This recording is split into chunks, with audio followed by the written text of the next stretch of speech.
शिवाय गुरुवे नमः, श्री मात्रे नमः। वेलकम टू माय चैनल शक्ति एस्ट्रो बाय शिल्पा वर्मा।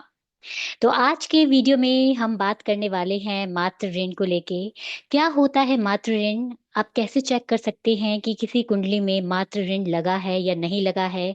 इसके सिम्पटम्स क्या हैं?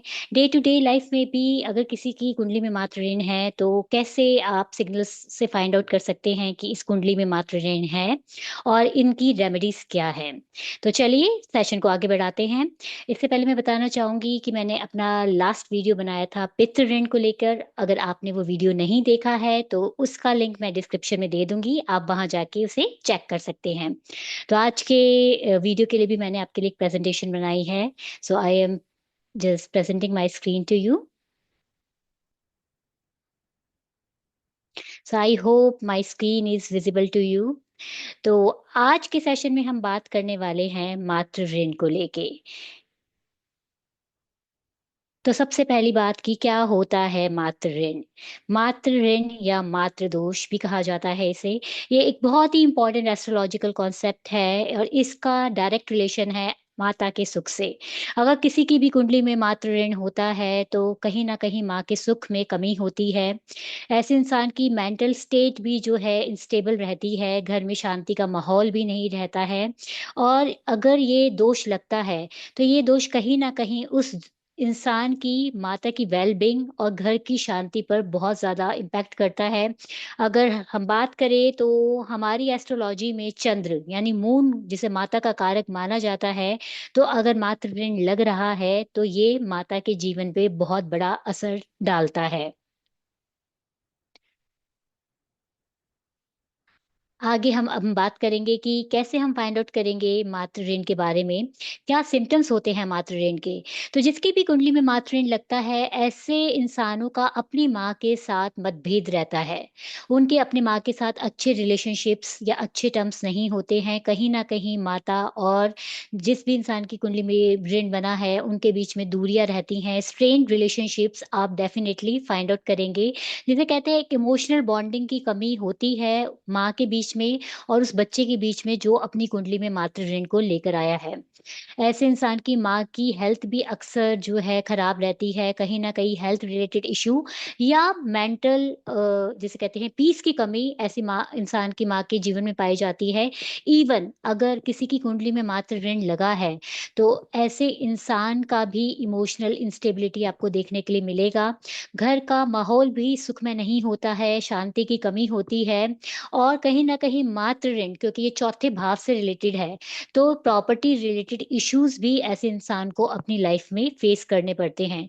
जैसे कि प्रॉपर्टी का टाइम में नहीं बन पाना या प्रॉपर्टी बनने के लिए बहुत स्ट्रगल करने पड़ना या प्रॉपर्टी रिलेटेड डिस्प्यूट्स का होना भी ऐसा इंसान जो है फेस कर सकता है, अगर कोई इंसान अपनी कुंडली में मातृ ऋण को लेकर आया है।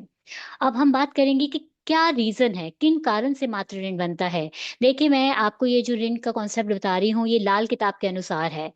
लाल किताब हमारी ये बोलती है कि हम इस जीवन में कोई न कोई एक ऋण लेकर आए हैं और ये बात सत्य भी है, ठीक है? क्योंकि हमारा कोई एक ऐसा कर्म बंधन रह गया है, जिसको मुक्त करने के लिए हमारे को ये जीवन मिला है। तो अगर कोई मातृ ऋण लेकर आया है, तो इसका मतलब ये है कि ये ऋण जो है, आपके पूर्वजों के द्वारा आपको मिला है। और किस कारण से ये पूर्वजों के द्वारा आपको मिला? क्योंकि इसके कुछ रीज़न्स हो सकते हैं जो मैंने यहाँ पे मेंशन किए हैं। हो सकता है आपके पूर्वजों के द्वारा उनकी माँ की डिसरिस्पेक्ट की गई हो। आपके पूर्वजों के द्वारा उनकी माँ को दुखी किया गया हो, उनकी माँ को नेग्लेक्ट किया गया हो। इसका रीज़न ये भी हो सकता है कि कहीं न कहीं पूर्वजों से गलती हुई है अपनी माता के प्रति, उन्होंने अपनी माता को इमोशनली या फिज़िकल सफ़रिंग दी है। Physical suffering in the sense कि अपनी माता को मारा-पीटा है। माता को जब ज़रूरत थी, माता के साथ वो खड़े नहीं हुए थे। वो अपने कर्तव्य माता के प्रति जो कर्तव्य है, उन कर्तव्य को निभाने में सक्सेसफुल नहीं रहे। उन्होंने अपना माता के प्रति जो कर्तव्य है, सही प्रकार से नहीं निभाया। आज के युग में भी हम देखते हैं बहुत से लोग जो अपने पेरेंट्स के साथ बहुत ज़्यादा मिसबिहेवियर करते हैं। So this is the thing वही चीज़ कहते हैं कि हम जो कर्म कर रहे हैं, ये कर्म सिर्फ़ हमारे तक नहीं रहते, ये सबसे प्रॉब्लम की बात ये है कि हम आगे हमारी जो आगे आने वाली पीढ़ियाँ हैं, उनको ये सबसे ज़्यादा इफ़ेक्ट करते हैं। तो यहाँ पे हमारे पूर्वजों के द्वारा उनकी माता के प्रति जो कर्तव्य थे, वो सही से नहीं निभाए गए, माता को दुःख दिया गया, माता की डिसरिस्पेक्ट की गई, माता को इमोशनल या फिज़िकल सफ़रिंग दी गई, जिस कारण से ये ऋण आपकी कुंडली में आया है। फिर से मैं बोल रही हूँ, लाल किताब डायरेक्टली कहती है, दादा करे पोता भुगते। इट मीन्स हमारे पूर्वजों के द्वारा की गई गलतियाँ उनकी आने वाली पीढ़ियों को भुगतनी पड़ती है, और ये हमारा कर्तव्य होता है कि अगर हम कोई ऐसा ऋण लेकर आए हैं, तो उस ऋण को इसी जन्म में ख़त्म करें, ताकि हमारी आगे आने वाली जनरेशन को उन परेशानियों का सामना ना करना पड़े। चलिए अब हम आगे बात करते हैं, तो कैसे फाइंड आउट करेंगे आपकी किसी कुंडली में मातृ ऋण है या नहीं है। तो जैसे कि आप यहाँ पे देख सकते हैं, मैंने कुंडली बनाई है और ये चौथा भाव है। तो चौथे भाव को लाल किताब के अनुसार मून का पक्का घर कहा जाता है। तो यहाँ पे यानी मून के घर में अगर केतु प्लैनेट बैठ गया, अगर आपने देखा कि किसी की भी कुंडली में चौथे भाव में केतु प्लैनेट बैठा है, ये डायरेक्ट बता रहा है मातृ ऋण, इस कुंडली में मातृ ऋण लगा हुआ है। और आप सिम्पटम्स प्लीज़ मिला के देखिएगा, ऐसे इंसान की अपनी माँ के साथ मतभेद रहते हैं, या माँ के साथ एक इमोशनल बॉन्डिंग नहीं होती है, या किसी भी प्रकार से वो अपनी माँ के पास नहीं रह पाता है। घर में शांति का माहौल नहीं रहता है, माँ को भी कोई ना कोई परेशानी या कोई ना कोई बीमारी लगी रहती होगी। तो पहला कंडीशन क्या है कि चौथे भाव में केतु आके बैठ जाए, ये फर्स्ट कंडीशन है। इसके अलावा दूसरी कंडीशन क्या है कि कुंडली के किसी भी भाव में मून और केतु एक साथ बैठ जाएं। तो अगर कुंडली के किसी भी भाव में मून और केतु एक साथ बैठ गए, तो ये मातृ ऋण का निर्माण कर रहा है। या सिर्फ चौथे भाव में भी केतु का बैठ जाना ये दर्शा रहा है कि इस कुंडली में मातृ ऋण लगा हुआ है। तो मातृ ऋण लगा होगा तो क्या इफेक्ट होंगे, फिर से मैं रिपीट कर रही हूँ। माँ ऐसे जातक की माँ दुखी रहती है, परेशान रहती है, माता को लगातार मेंटल या इमोशनल स्ट्रेस बना रहता है उनकी ज़िंदगी में। उनको हेल्थ इश्यूज़ भी फेस करने पड़ते हैं। घर में जो है शांति का माहौल नहीं रहता है। घर का ओवरऑल एनवायरनमेंट डिस्टर्ब रहता है। इवन ये ऐसा पर्सन जिसकी कुंडली में मातृ ऋण लगा हुआ है, ये पर्सन भी इमोशनली काफ़ी वीक होता है, मेंटल टेंशन इनको लगी रहती है। दिमाग में लगातार नेगेटिव थॉट्स चलती रहती हैं, और कभी-कभी नेगेटिव थॉट्स इतना बढ़ सकती हैं कि इंसान को सुसाइडल टेंडेंसी की तरफ भी लेकर जा सकती है। फैमिली मेंबर्स के बीच में बॉन्डिंग की कमी होती है, और स्पेसिफिकली माँ के साथ इमोशनल बॉन्डिंग की कमी देखी जाती है। इसके अलावा आप और इंडिकेटर से फाइंड आउट कर सकते हैं, जिनकी कुंडली में मातृ ऋण लगा है, यानी चौथे भाव में केतु बैठा है, या कुंडली में कहीं भी मून केतु एक साथ बैठे हैं। तो घर में भी जो वाटर रिसोर्सेज हैं, यानी अगर आपके घर में आरओ लगा है, वाटर फिल्टर लगा है, तो आए दिन उसमें प्रॉब्लम लगी ही रहती होगी। घर में वाटर लीकेज होती ही होती होगी। सीपेज के आपको घर में दिखते होंगे कि सीलन कहीं इधर आ रही है, कभी उधर आ रही है। तो ये डायरेक्टली सिग्नल्स हैं जो आपको बता रहे हैं कि आपकी कुंडली का जो मातृ ऋण है, वो अब आपको और ज़्यादा परेशानी दे रहा है।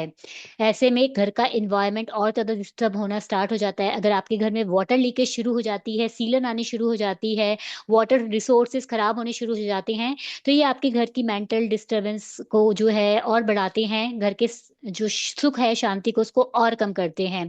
तो इसलिए बहुत ज़्यादा इम्पोर्टेंट है आपको, अगर आप फाइंड आउट करते हैं कि किसी भी कुंडली में मातृ ऋण है, उनको जीवन पर्यंत ये रेमेडी करते ही रहनी चाहिए। सबसे पहली रेमेडी, अपनी माँ का आदर करना, अपनी माँ की सेवा करना, क्योंकि आपको ये ऋण मिला ही इसलिए है क्योंकि आपके पूर्वजों ने अपनी माता के प्रति जो कर्तव्य है उनको नहीं निभाया था। तो अब आपका ये कर्तव्य बनता है कि आपकी माँ को आपके द्वारा एक भी कष्ट ना पहुँचे, आपकी माँ की आँखों में आँसू आपके द्वारा ना आए। This is the most important thing which you have to keep in your mind, respecting and serving your mother sincerely. इसके अलावा आपको जो है एल्डरली वुमेन, जो माता तुल्य स्त्रियाँ हैं, उनका भी आपको सम्मान करना है। हर पूर्णिमा को आपको चंद्रदेव को दूध में गंगा जल मिला के अर्घ देना है, और आप चंद्रदेव के मंत्र का भी चैंट कर सकते हैं, या तो ओम सोम समाय नमः, या चंद्रदेव का जो मंत्र है दधिशंख तुषाराभम क्षीरोदार्णव संभवम नमामि शशिनम सोमम शंभो मुर्कुट भूषणम, इसका भी आप चैंट कर सकते हैं।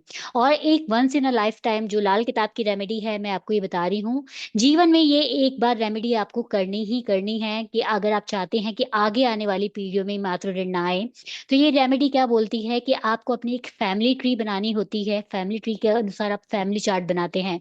आने वाली किसी एक वीडियो में मैं एक फैमिली चार्ट की वीडियो बताऊंगी, ताकि आपको क्लियरली हो जाए कि फैमिली चार्ट कैसे बनाना है।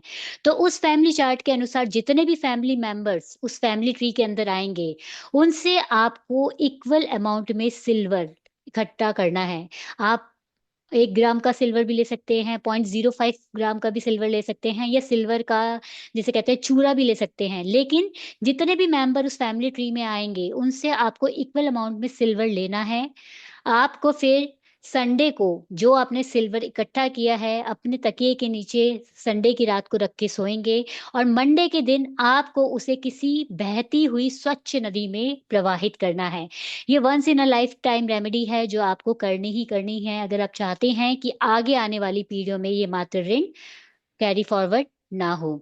So this is about the मातृ ऋण कि क्या होता है मातृ ऋण, मातृ ऋण को आप कुंडली में कैसे चेक कर सकते हैं, इसके सिम्टम्स क्या होते हैं, और आपको क्या रेमेडीज करने की जरूरत है। अगर आपको मेरे द्वारा दिए गए टॉपिक पे वीडियोस पसंद आ रही हैं, तो मेरे वीडियो को लाइक शेयर और सब्सक्राइब करना मत भूलिए। और प्लीज़ अपने कमेंट्स फीडबैक में ज़रूर दीजिए, बिकॉज आपके कमेंट्स मुझे मोटिवेट करते हैं और भी नए टॉपिक लेकर आने के लिए आपके लिए। Even you can follow my WhatsApp channel, जहां आपको डेली अपडेट्स मिलती है related to daily panchangs and other information like this. मिलती हूँ एक अदर अलग इंटरेस्टिंग टॉपिक के साथ आपके साथ नेक्स्ट वीडियो में।